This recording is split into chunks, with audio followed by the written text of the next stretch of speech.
खैरपुर में पीएसटी उम्मीदवारनि जो IBA taste में मनपसंद पॉलिसियुनि खिलाफ नेशनल बैंक का प्रेस क्लब ताईं रैली कढी एहतजाज कयो वियो।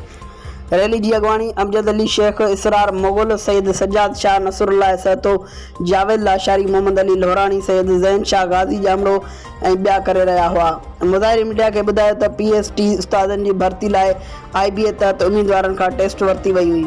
टेस्ट में 55%, 50%, 33% ते मनपसंद उम्मीदवारनि खे पास करण लाइ धार पॉलिसियूं जोड़ियूं वयूं आहिनि।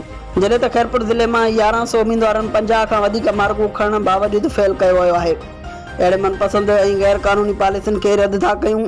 हुननि ॿुधायो त IBA पारां टेस्ट वारे सवालनामे में 8 खां वधीक ग़लतियूं हुयूं, जिन बाबति पिणु आला अख़्तियारनि खे लिखत में शिकायतूं करण बावजूद को बि अज़ालो नाहे कयो वियो। मुज़ाहिरीन चयो त जेकॾहिं IBA थर्ड पार्टी हुजण बावजूद मनपसंद ऐं सिफ़ारिशी माण्हुनि खे भर्ती कयो थो वञे त पोइ आम ऐलान ऐं बेरोज़गारनि खां नौकरियुनि जे आसिरे ते एॾो ख़र्च करे खेनि दरबदर करण वारो सिलसिलो बंदि कयो वञे।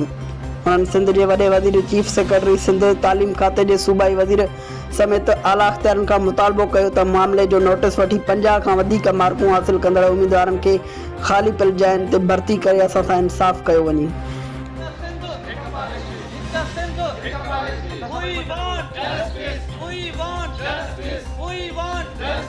We want justice.